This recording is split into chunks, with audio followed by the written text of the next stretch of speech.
तो कैसे हैं आप सब लोग। आज हमारा टॉपिक 2, वो भी सी के लैंग्वेज में। सॉरी, सी के लैंग्वेज में नहीं, आपके सी के सब्जेक्ट का टॉपिक 2 है ये। आप सेमेस्टर 1 में होंगे तो आपका यूनिट 2 चलेगा कॉलेज में, और हम आपको यूनिट 2 पढ़ा रहे हैं। यूनिट 1 हम पढ़ा चुके हैं, आप जाके उसे देख सकते हैं। और आपको कुछ भी फालतू का नहीं पढ़ाएंगे, सब एक्यूरेट और पॉइंट टू पॉइंट पढ़ाएंगे। आप पेपर में आके फाड़ सकते हैं। ये सारा इसी का रहेगा। कॉलेज की तरह हम बकवास नहीं लिखाएंगे, बस आप देखते रहिए। पहला आपका आता है यूनिट 2 में, operators in C. Operators in सी का मतलब होता है कुछ काम करने वाले सिंबल। जितने भी आपके मैथ में सिंबल है वो सब सी के अंदर आके ऑपरेटर्स बन जाते हैं, जैसे कि plus, minus, multiply, divide, greater than, less then, etcetera etcetera. फिर आते हैं हम इसके टाइप्स ऑफ ऑपरेटर पे। टाइप्स ऑफ ऑपरेटर होते हैं हमारे arithmetic operator, relation operator, logical operator, assignment operator, increment and decrement operator. ये आपके लूप्स में बहुत काम आने वाले हैं। इंक्रीमेंट, डिक्रीमेंट, ये हम आप और आगे देखेंगे। फिर देखते हैं हम अरिथमेटिक ऑपरेटर। ये मैंने एक और बार लिख दिया, इसको काट देते हैं। अरिथमेटिक ऑपरेटर होता है मैथ में काम आने वाले सिंबल, जैसे कि प्लस, माइनस, मल्टीप्लाई, डिवाइड। यहाँ मैं आपको सिंबल्स लिखना भूल गया हूँ, तो मैं आपको आगे पढ़ा दूंगा, चिंता मत करिए। अभी आपको बस एक डेफिनेशन समझा देते हैं, अगर आ जाता है 3 नंबर में तो आप लिख सकें। रिलेशनल ऑपरेटर होते हैं एक दूसरे से तुलना करने वाले सिंबल्स। एक दूसरे से तुलना करने वाले ऑपरेटर, जैसे कि multi equal to, greater than, less than. Logical operator होते हैं सही गलत को पहचानने वाले सिंबल। एंड और, इसे बोलते हैं एंड और ये रहता है नॉट। जब ये और गेट, नॉट गेट, अब जब आप पढ़ोगे ये तब बहुत काम आएंगे। असाइनमेंट ऑपरेटर, किसी भी वेरिएबल को वैल्यू देना, मतलब किसी भी चीज़ को असाइन कर देना। जैसे कि हमारा a इक्वल टू 1, हमने a में 1 असाइन कर दिया। हमने इस वेरिएबल को, जो ये चीज़ है इसे हम वेरिएबल कहते हैं, ये है इसे वैल्यू कहते हैं। हमने a को 1 दे दिया तो हमने इसको असाइन कर दिया, असाइनमेंट ऑपरेटर, हमने इसको वैल्यू दे दी। इंक्रीमेंट, डिक्रीमेंट, वैल्यू को एक से या तो बढ़ा देना या तो घटा देना। ये आगे लूप में काम आएगा, अभी बस आप इसके सिंबल याद रखिए। इसके सिंबल होते हैं आई प्लस प्लस, आई माइनस माइनस, बस इससे ज़्यादा इसका कुछ नहीं होता है। आपको आगे दिखाते हैं।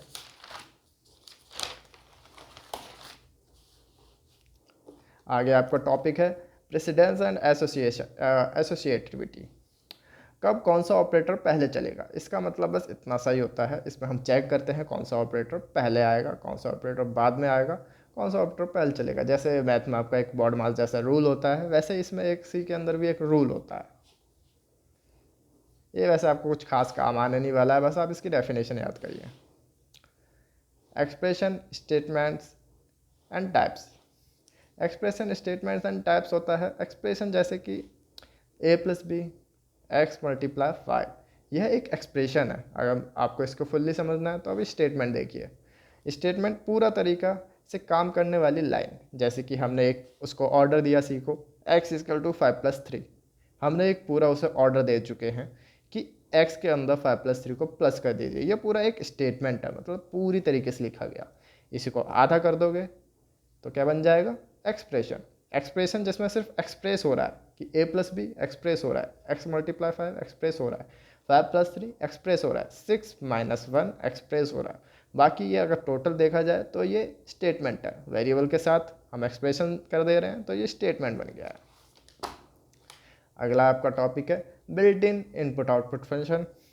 इनपुट आउटपुट फंक्शन क्या होता है, जो हम कोड के अंदर printf और scanf यूज़ करते हैं, उसी को हम इनपुट आउटपुट फंक्शन कहते हैं। हमारा आउटपुट में हम यूज़ करते हैं printf। जैसे कि स्क्रीन पर जब आप हेलो वर्ल्ड प्रिंट कराते हो तो आप printf लिखते हैं, printf हेलो वर्ल्ड। आपने किया होगा ये लैब में तो आपको दिखेगा ये, और नहीं किया तो आपको वो करवाएंगे। आपको लिखना पड़ेगा उसमें printf हेलो वर्ल्ड, डन। आपको ये हैशटैग इंक्लूड के बाद लिखवाना पड़ेगा, इंट मेन के बाद, फिर ये हेलो वर्ल्ड चल जाएगा। स्क्रीन पे जो आउटपुट दिखता है उसे हम आउटपुट कहते हैं। जो भी हम printf में लिखेंगे वो सारा आउटपुट दिखाएगा स्क्रीन पे कंपाइल करने के बाद। कंपाइल क्या होता है, किसी भी कोड को हम जब रन कराते हैं वो डिकोड होता है, क्योंकि हम तो उसे ये इंग्लिश लैंग्वेज में लिखते हैं लेकिन कंप्यूटर उसे बाइनरी लैंग्वेज में लेता है। इनपुट, इनपुट क्या होता है, जैसे कि स्कैनफ इनपुट लेने के लिए काम आता है, मतलब कि यूजर से वैल्यू लेने के लिए। या आप एकदम डिटेल में अगर हम आपको बताएं तो आप कोड में लिखते हैं, कोई नंबर नाम का वेरिएबल बनाते हैं। अब सिर्फ ये नंबर है, इसके आगे हमने कोई वैल्यू असाइन नहीं किया, कुछ नहीं किया है, तो आप स्कैनएफ लगाते हैं। स्कैनएफ का ये एक प्रोसीजर होता है पूरा स्कैनएफ को लिखने का। %d लगाते हैं, इस %d के अंदर यूज़र वैल्यू डालेगा, या फिर जब आप कोड रन करेंगे आपको ही कोई वैल्यू चाहिए तो आप वैल्यू डालेंगे, और एंड के बाद कॉमा लगा के एंड के बाद नंबर लिखेंगे। जो ये चीज़ है वो इसी चीज़ को यहाँ लिखेंगे एंड के बाद। तो ये इसका ये पूरा स्टेटमेंट ये होगा। स्कैनएफ इनपुट फंक्शन को समझेगा, ये समझेगा कि यहाँ पे वैल्यू डालनी है, और कॉमा लगा के ये समझेगा ये वैल्यू कहाँ डालनी है, एंड नंबर में। ये समझेगा इस वैल्यू को एंड नंबर में डालेगा, और वो पूरा स्कैनएफ का स्टेटमेंट बन जाएगा।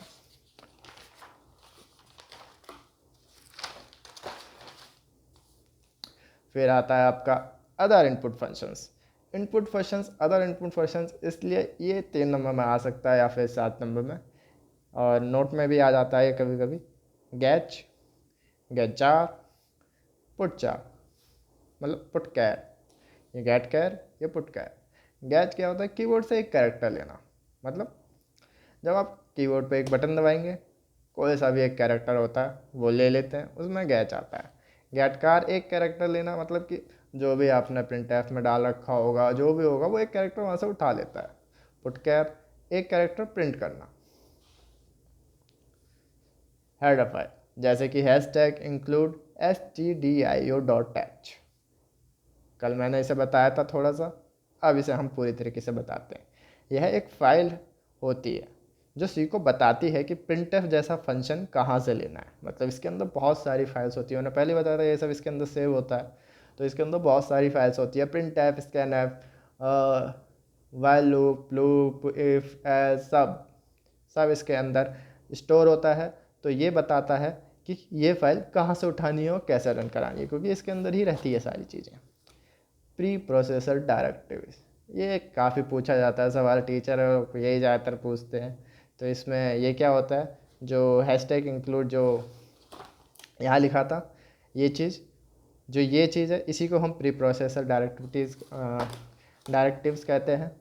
ये स्टार्ट में हेडर फाइल का जो ये वाला सिंबल होता है, इसी को कहते हैं। ये क्या करता है, ये करता है कंपाइलर को इंस्ट्रक्शन देता है, समझे। ये कंपाइलर को इंस्ट्रक्शन देता है। कैसे instruction, hashtag include stdio.h, instruction दी गई है कंपाइलर को कि ये सारी चीज़ें यहाँ से ली हैं, ये सारी चीज़ें यहाँ से ले लो। हैशटैग डिफाइन एक होता है, हैशटैग डिफाइन आपको बताता है कि कौन सी चीज़ क्या है। जैसे कि हैशटैग डिफाइन लगा के अगर आप पाई लिख दोगे, मतलब पाई, तो वो ईज़िली बता देगा कि पाई की वैल्यू 3.14 होती है। हैशटैग डिफाइन आपको बता देता है, जो इसके अंदर पहले से चीज़ें हैं वो आपको पहले वैल्यू दिखा देगा हैशटैग डिफाइन यूज़ करके। इस पर ज़्यादा ध्यान मत दीजिए। फिर अब जो मैंने बताया था, जो टॉपिक छूट गए थे वही आपको बताता हूँ। अरिथमेटिक में ये सिंबल होते हैं, प्लस, माइनस, मल्टीप्लाई, डिवाइड और परसेंटेज। मॉड्यूलस बोलते हैं सी के लैंग्वेज में। रिलेशन में होते हैं हमारे, ये equal to, not equal to, ये जो सिंबल है ना, ये वाला, ये वाला, इसका मतलब है नॉट इक्वल टू। ये greater than, less then, greater than, less then, equal, ये दोनों। और फिर आता है लॉजिकल। लॉजिकल देखो थोड़ा, लॉजिकल में होता है एंड और नॉट। इसमें क्या होता है, जो ये होते हैं ना, ये इसमें होता है कि किसी एक को हाँ करना है। मतलब ये दो फंक्शन है, ठीक है, ये दो है, इन दोनों में से एक कोई यस करेगा तो आंसर यस आएगा। एक तरीके से ट्रू फॉल्स जैसा काम करता है। अगर इनमें से इसने यस कर दिया तो भी आंसर यस आएगा, इसने यस कर दिया तो भी आंसर यस आएगा। और फिर आता है ये और ऑपरेटर जिसे बोलते हैं। इसमें क्या होता है, दोनों को यस करना है। अगर इसने यस बोला तो इसको भी यस करना है, तभी यस आएगा। अगर दोनों में से किसी ने नो कहा तो नो आएगा, ये फॉल्स आएगा। ऐसा होता है ये ट्रू और फॉल्स। और इनकी वैल्यू भी होती है फॉल्स, 0, ट्रू, 1। ये होता है नॉट। नॉट ये सीधा मना ही करता है, ये फॉल्स ही दिखाएगा और कुछ नहीं दिखाएगा। और यहीं पे आपके सारे टॉपिक ख़त्म होते हैं। यह है आपका यूनिट 2। वीडियो अच्छी लगी हो तो लाइक करें, शेयर करें, और आपके लिए आगे वीडियो आती रहेंगी। आपके लिए एकदम एग्ज़ाम बेस पे टॉप मारने वाली वीडियोस आएंगी। आप एग्ज़ाम में टॉप मारोगे और कॉलेज की ज़्यादा बसड़ लिखनी नहीं है। ये सब हो रहा है डीबग विद नखरेबाज।